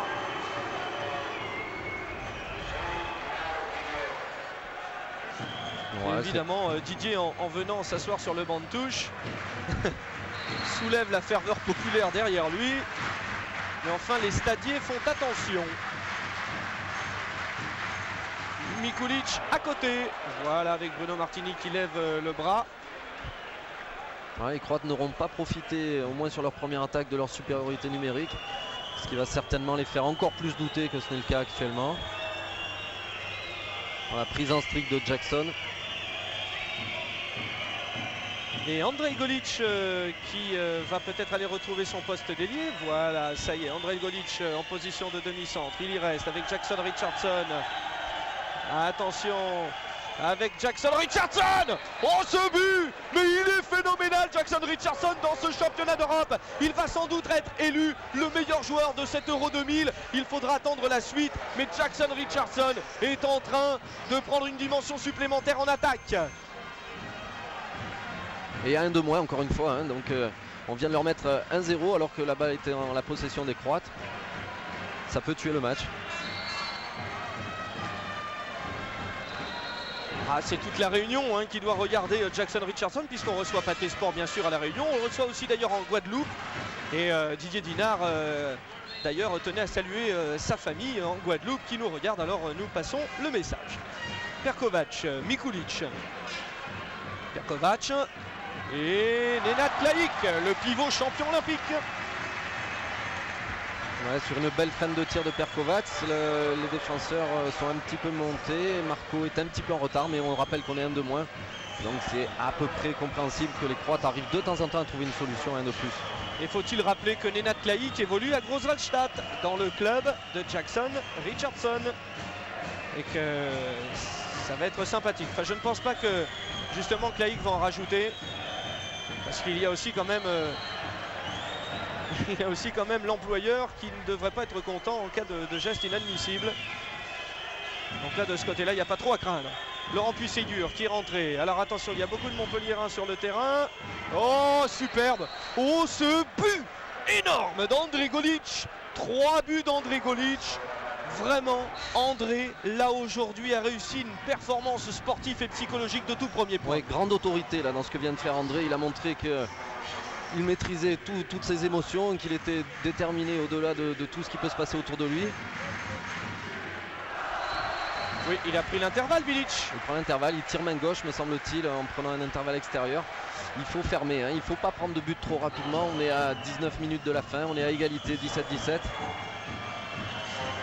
Il faut épuiser les Croates. On rappelle que leur âge avancé sera peut-être un handicap à un moment de la compétition. Ce serait peut-être en fin de match plus particulièrement. Donc il faut continuer à maintenir la pression et pas craquer trop vite. Oui, l'âge avancé, c'est le cas de Zatko Saracevic qui nous disait bon ben j'espère finir ma carrière au JO. Et si je peux pas aller au JO, j'irai faire la tournée des Barjots. Puisqu'il est toujours cordialement invité avec les Barjots. Voilà, Mirko Basic qui a repris la possession de la cage de l'équipe croate. Jackson Richardson, Patrick Casal. Attention au refus de jeu, Patrick Casal. Patrick Casal qui est en train de ridiculiser Mirko Basic. Tout simplement. Ouais, il y a une maturité incroyable dans cette équipe. Les points de fixation se font proprement. Dès qu'il y a un déséquilibre, le ballon est transmis à ses partenaires.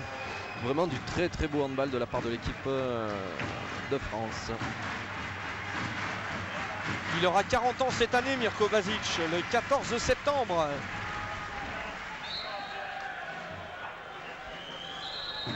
Allez, les Français qui doivent se tenir. Alors évidemment, Daniel Costantini a dit nous ne voulons pas aussi nous retrouver dans les tranchées. Et si par exemple, enfin bon, on peut imaginer que s'il y a -4 à un moment contre les Français, il suffit d'un -5 pour que la Croatie se qualifie. La France reste à ce moment-là première et la Croatie glisse deuxième.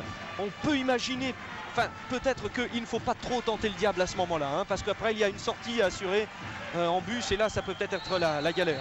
Donc très habilement Daniel Costantini a rappelé attention, on n'est pas ici, il a fait une métaphore, je reprends ces termes, il ne s'agit pas de se retrouver dans les tranchées de 14. Ouais, mais je veux juste rappeler que c'est la qualité de ces pays de mettre la pression, mais je ne pense pas qu'ils soient capables d'aller au-delà.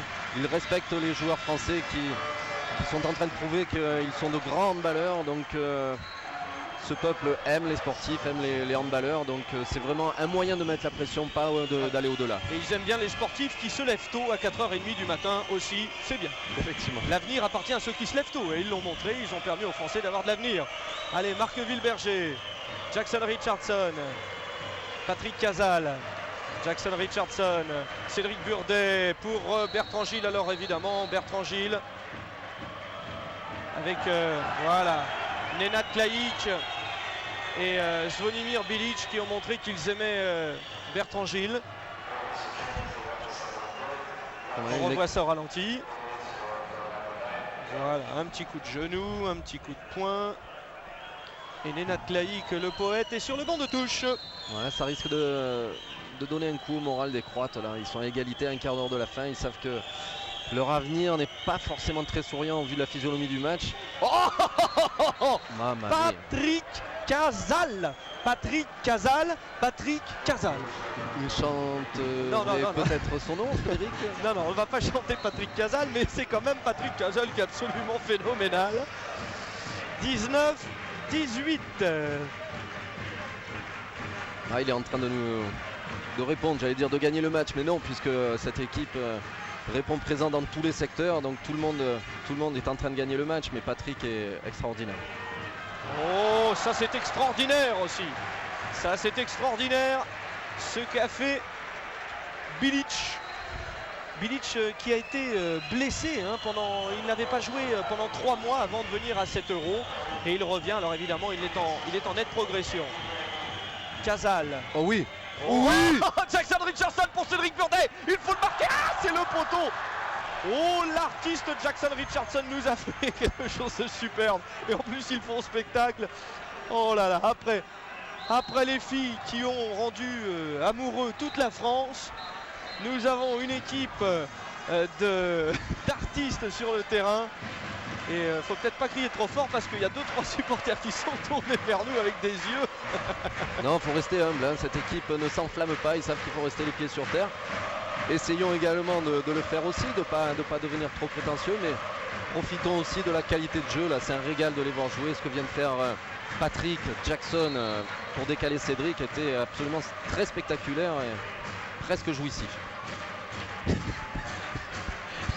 Eh bien dites-moi, Mikulic, Perkovac, voilà, on a bien fermé. Belle solidarité entre Bertrand Gilles et Patrick Casal. Exactement, là Patrick a vraiment fermé les intervalles, il montre qu'il y a un groupe en défense, c'est une équipe. Bilic, Perkovac, Bilic. Superbe pour Irfan Smailagic. Superbe, mais on verra peut-être au ralenti, il me semble bien que Irfan passe en zone pour se démarquer. On revoit ça tout de suite au ralenti. Et les sifflets qui accompagnent l'équipe de France après le but marqué par Smailagic qui a fait un 3 sur 3 pour l'instant au tir. Irfan Smailagic qui est actuellement le meilleur buteur du championnat français. Alors, des sur la table de marque. Je pense que le délégué du match a fait une remontrance, mais visiblement il y a eu des problèmes avec peut-être les supporters, puisque le banc de touche croate demande aux supporters de se calmer un petit peu. Le superviseur de ce match est Alexander Kuzoutkov, le russe, alors que là à l'écran donc Zlatko Saracevic est en pleine discussion. Allez, les Français qui repartent dans cet enfer, dans ce chaudron, qu'il faut être courageux. Cédric Burdet, Patrick Casal, Marc Wilberger. Attention, Patrick Casal, ouais, très bien. Il n'a pas craqué devant Goludza et très intelligemment Patrick Casal y est allé avec le coude. Enfin, très intelligemment, ce n'est pas ce que je voulais dire. Intelligent le fait d'échapper au geste violent de Goludza et la suite est une revanche.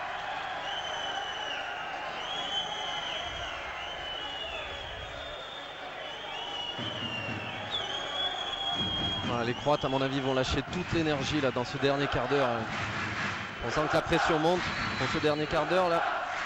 Richardson. Oh, le tir à la hanche de Jackson Richardson. Il est sur un nuage, Jackson Richardson. Il est sur un nuage.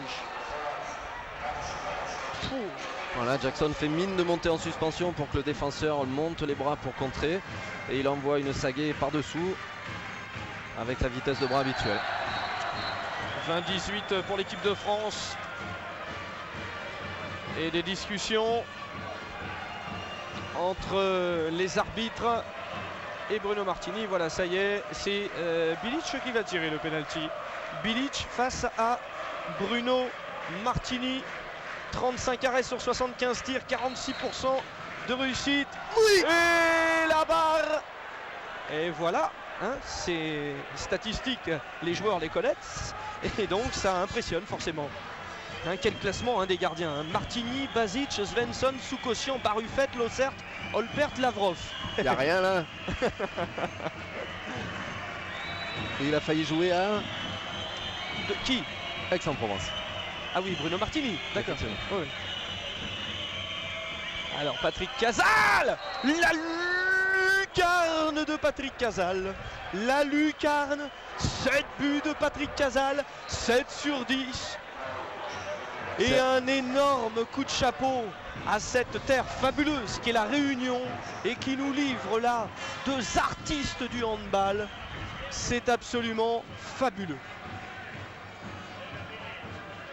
Bilic, Klajic, Mikulic, Bilic, Mikulic et Martinic qui arrête. Ah ouais, là, il n'y a rien à faire. Valcic a marqué et ça revient à 21-21.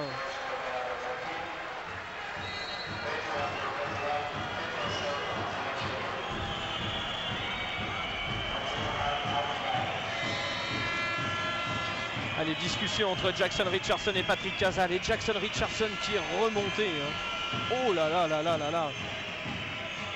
Jackson Richardson pendant ce mondial a prouvé qu'il était devenu un grand attaquant et un homme de caractère. C'est devenu le vrai capitaine. Oh après le tir en extension, après le tir à la hanche, voici le tir en appui et il fait tout. Et c'est la démonstration de Patrick Casal. Ah, fabuleux, fabuleux. Là, il est absolument phénoménal. Ce qui est remarquable dans cette équipe, c'est qu'à tout moment, quand il y a besoin d'une action décisive, chacun des joueurs peut y répondre. Oh, superbe. Là aussi, parce que de l'autre côté, ça joue. Ah, oui. Irfan Smailagic. Ah, mais on atteint un niveau de jeu contre des adversaires très respectables, qui jouent leur vie vraiment dans les conditions extrêmes. On montre un niveau de jeu fabuleux.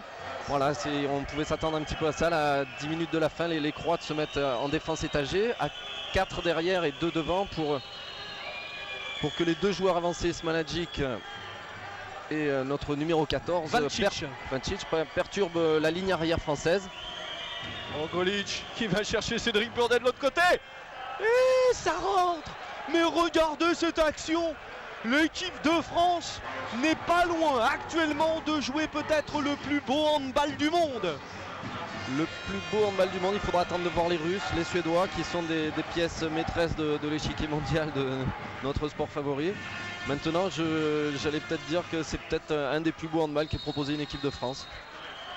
Même s'il y a eu une belle histoire dans le passé, là, ce que fait l'équipe de France est absolument admirable. Ça, c'est l'hommage du Barjo, Éric Quintin. Et entre-temps, 2 minutes pour Bertrand Gilles qui très intelligemment vient serrer la main de son vis-à-vis croate, qui lui sert parce qu'il est obligé, Mikulic. Mais bon.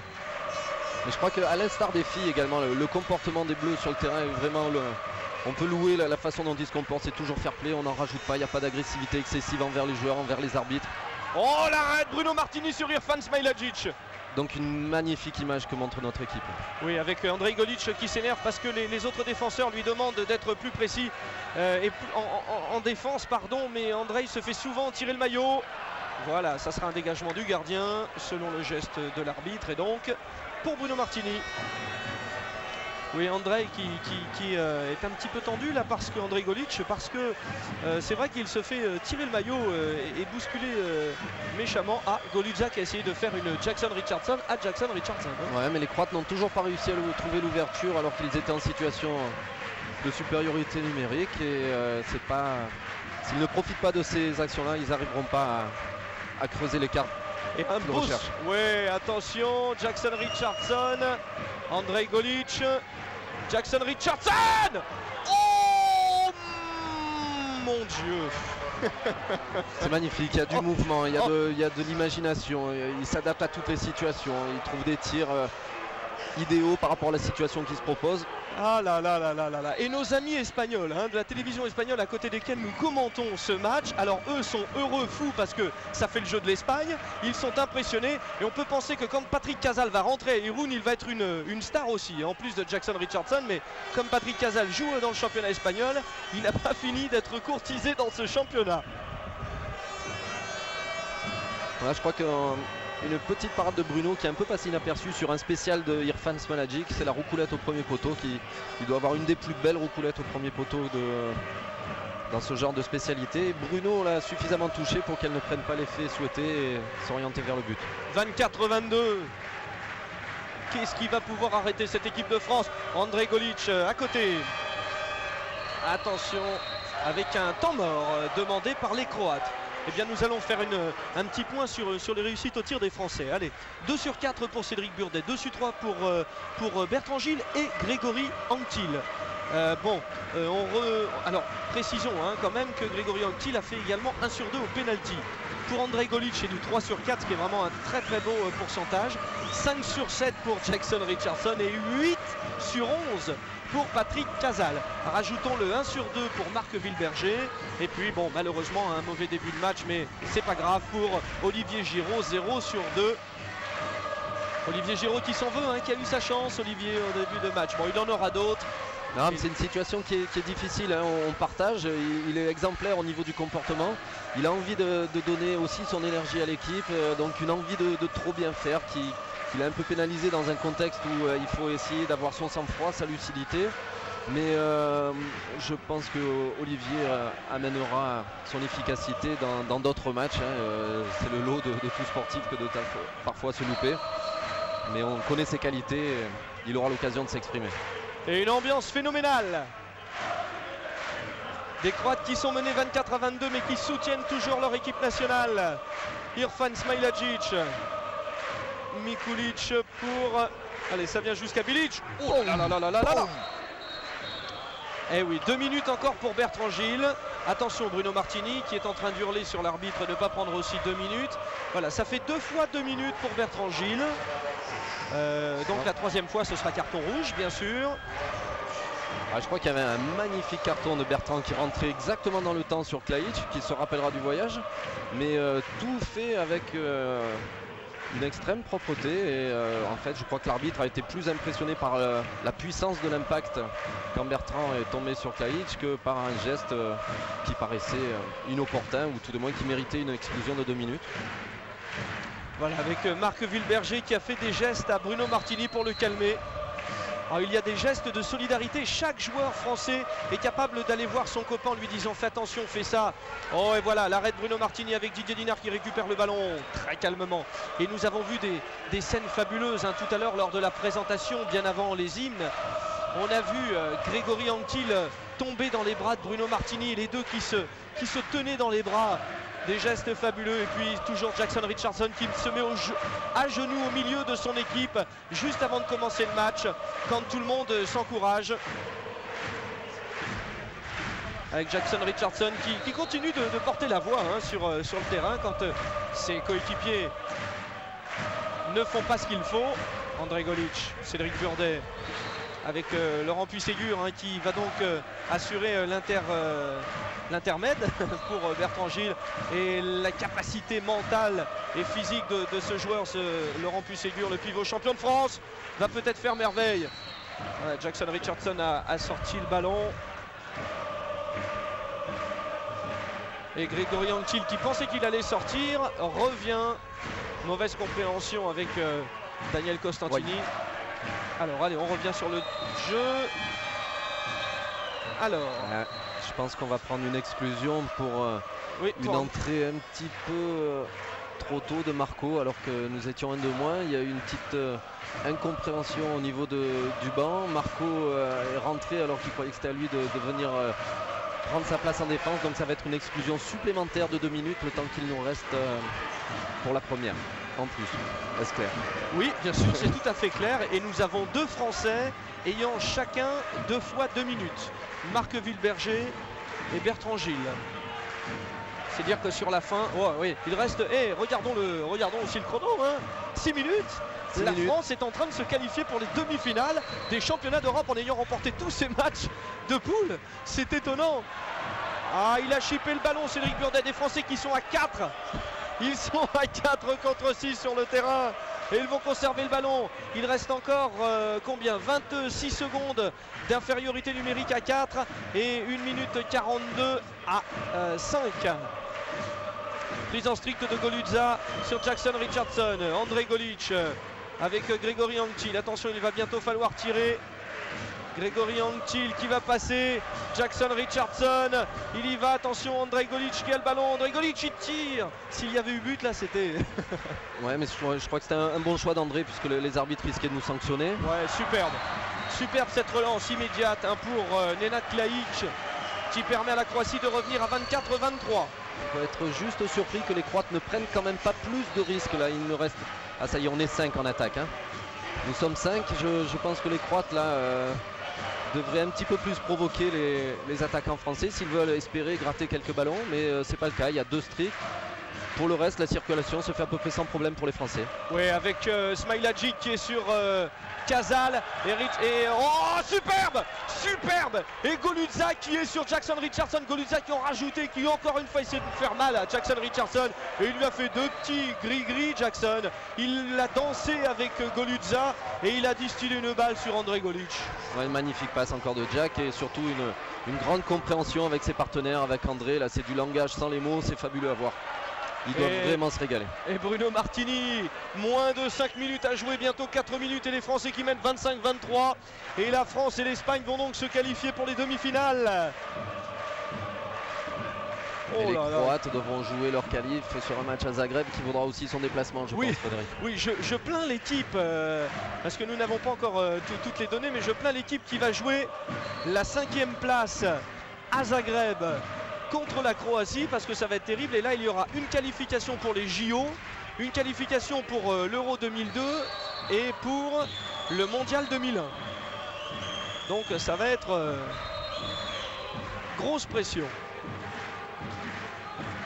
Oui, avec le président de la fédération croate de handball qui avait accusé la fédération européenne d'avoir fait en sorte que la Croatie termine 5e. Il y avait eu une discussion auparavant, alors qu'on regarde Nenad Klaić qui ajoute le 24e but. Oui, et donc dans ce différend, la fédération européenne a dit mais pas du tout, nous avions dit qu'il était nécessaire pour la Croatie de terminer dans les 5 premiers. Pour elle, c'était très important et c'est devenu donc une dérive de la part du président de la fédération croate. Il y a eu une violente altercation entre entre le secrétaire général de l'EHF et le président de la fédération croate. Et là aussi, ça a été un peu tendu. Allez, les Français qui mènent toujours 25-24. L'arrêt de Vignolo-Sert avec Goludza. Et puis Mikulic. Oui, alors là, c'est touché. Et ça sera récupéré par les Français. Les Croates ont donc maintenant compris qu'ils n'iraient pas en demi-finale, contrairement aux Français, avec Jackson Richardson. Et c'est peut-être pour ça, Frédéric, qu'en fait, les défenseurs de la base arrière ne montent pas. Il y a peut-être le désir de ne pas brûler trop d'énergie, sachant qu'il y a une échéance extrêmement importante qui les attend dimanche ou samedi, je ne sais pas. Samedi pour les demi-finales et dimanche pour la finale. Et la finale 3 et 4 aussi. Et voilà. Tous ces matchs seront sur Pathé Sport, bien sûr. Nous vous diffuserons les 2 demi-finales et la finale 3 et 4 et la finale, la grande finale. Donc restez bien avec Pathé Sport. Smailagic. Voilà l'exemple de cette équipe là, toujours à plusieurs sur le tireur. Oh, l'arrêt de Bruno Martini sur ce tir de Goludza. Attention, et oh oui, alors bravo quand même au public croate, hein. Alors que nos amis norvégiens trinquent à notre santé, décidément. Les Norvégiens qui se souvenaient de cette finale France-Norvège avec les filles ont gardé un petit peu d'amour pour les Français dans leur cœur. Enfin, je crois que ça séduit vraiment tous les observateurs européens, cette qualification des Français pour les demi-finales avec Goludza qui tire sur Bruno Martini. Ouais, c'est la grosse sensation, hein. C'était dans les journaux croates. Les Français font sensation, les Français séduisent tous les spectateurs. Voilà le genre d'action qu'il ne faut absolument pas faire quand vous avez Jackson Richardson dans le secteur. S'amuser à dribbler devant lui, c'est... Alors évidemment, dans ces conditions, hein, on peut penser que la sortie de jeu sera peut-être un peu moins périlleuse pour les Français, dans la mesure où il n'y a pas trop de suspense, quoique là il y a un cas de conscience, hein, parce que 25-25, c'est vrai que les Croates aimeraient tellement offrir une victoire à leurs supporters. Que vont faire les Français? Est-ce que ça va être bien perçu? Attention, là on rentre dans ce qu'on appelle un peu une guerre diplomatique. Ouais, mais franchement, hein, les joueurs s'apprécient trop pour que le public ne le sente pas. Casal se respecte trop, pardon. Allez, attention, la dernière minute de jeu, 25-25. Les Français qui aimeraient bien se faire ce grand chelem là dans les matchs de poule. Aussi, hein, ça serait bien. Ah, là, c'est sûr que peu devaient y penser avant d'aborder ce championnat d'Europe, mis à part Jackson, qui avait voulu témoigner d'une volonté d'aller au bout, de montrer qu'on pouvait gagner, un peu à l'instar de ce qu'avait fait Denis Latou en Islande, en réveillant un petit peu le groupe. Jackson lui est arrivé ici en Croatie en ayant l'ambition de montrer une belle équipe de France. Merci. Alors, Jack. attention, est-ce que les Français, avec Cédric Burdet qui se retrouve tout seul face à Vigneault, certes, et qui tire sur le gardien. Et maintenant, les Croates qui ont la possibilité de gagner le match avec Valcic, avec Irfan Smailagic. Et voilà, ça marque. Et Cédric Burdet qui a fait une grimace. Ouais, je pense qu'à 26-25 pour l'équipe de Croatie, ça va être surtout une standing ovation pour l'équipe croate. Alors 2 minutes pour Cédric Burdet. Voilà, allez Cédric, il faut sortir calmement, ne pas en rajouter. Et il reste 25 secondes avec Didier Dinard qui une nouvelle fois est heureux. À Didier Dinard, il fait plaisir à voir dans cet Euro. Que de scènes de joie. Alors attention, Jackson Richardson, Andrej Golic. Est-ce que les Français vont oser mettre ce but égalisateur? Oh, ils ont tenté le kung-fu. Ils ont tenté le kung-fu, il reste 15 secondes. 15 secondes. Eh oui, attention Andrej Golic pour Jackson Richardson. Oh la roucoulette. Oh la roucoulette de Jackson Richardson qui égalise 26-26. 3 secondes. Attention le tir. Et voilà, c'est au-dessus, match nul. La France et la Croatie font match nul. 26-26. La France et l'Espagne sont en demi-finale des championnats d'Europe. Quel exploit de la part des Français. Superbe, alors qu'Olivier Giroud a reçu un projectile sur la tête. On va essayer en tout cas d'assister à une sortie de match dans des bonnes conditions. Allez, réaction Eric Quintin. Non, d'abord dire à la famille d'Olivier Giroud que ça n'est absolument pas grave. Hein. Olivier, je pense, toujours en bonne santé. Non, l'équipe de France est formidable.